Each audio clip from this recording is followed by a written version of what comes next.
2, 3. Assalamualaikum warahmatullahi wabarakatuh. Waalaikumsalam warahmatullahi wabarakatuh. Saya Tania Putri Adhar, kelas 12 FKK 2. Berdirinya saya di sini ingin mempresentasikan IKA Pembelajaran Bahasa Indonesia dan Pendidikan Agama Islam tentang materi teks cerita sejarah novel. Dan ini hasil novel karya saya yang berjudul Langkah yang Akhirnya Menipu. Dimulai dari perkenalan, nama saya Tania Putri Adhar.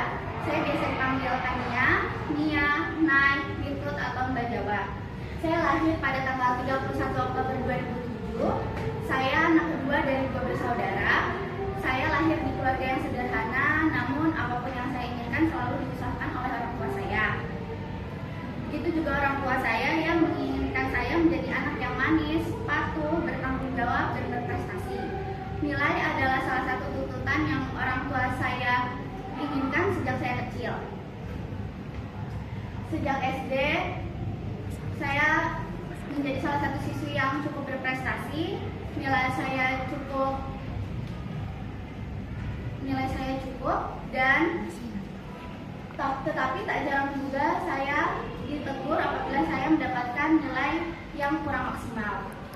Masalahnya, pada saat itu, saat saya ingin masuk SMP, saya sangat ingin masuk di salah satu SMP negeri di daerah saya.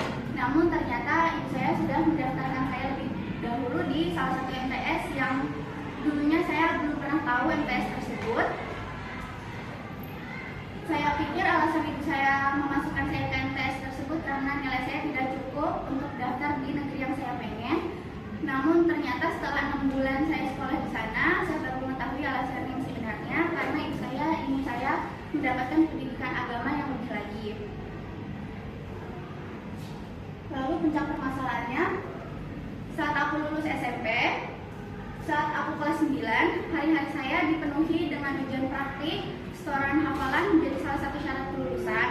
Tapi saya selalu berpikir untuk melanjutkan sekolah di mana setelah ini, dan saya sempat memilih untuk melanjutkan sekolah di SMA Negeri 1 Gunung Putri. Saya sempat berdiskusi dengan orang tua saya sejak saya kelas 8 agar kejadian yang kemarin tidak terulang lagi, dan pada saat itu orang tua saya sangat mendukung dan mensupport saya. Namun beberapa bulan sebelum wisuda, ibu saya menyuruh saya untuk masuk ke SMK Farmasi. Awalnya saya menolak dan akhirnya terjadi perdebatan di antara kami.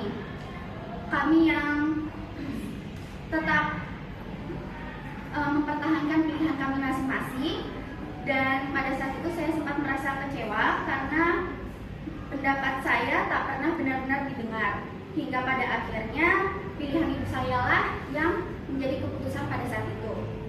Karena keinginan ibu saya memasukin saya di SMK Farmasi lebih besar, serta sebelumnya ibu saya juga telah mencari informasi pendaftaran di sekolah tersebut, akhirnya saya benar-benar didaftarkan di SMK Kesehatan Anissa jurusan Farmasi, dan katanya saya menjadi pendaftar pertama pada saat itu.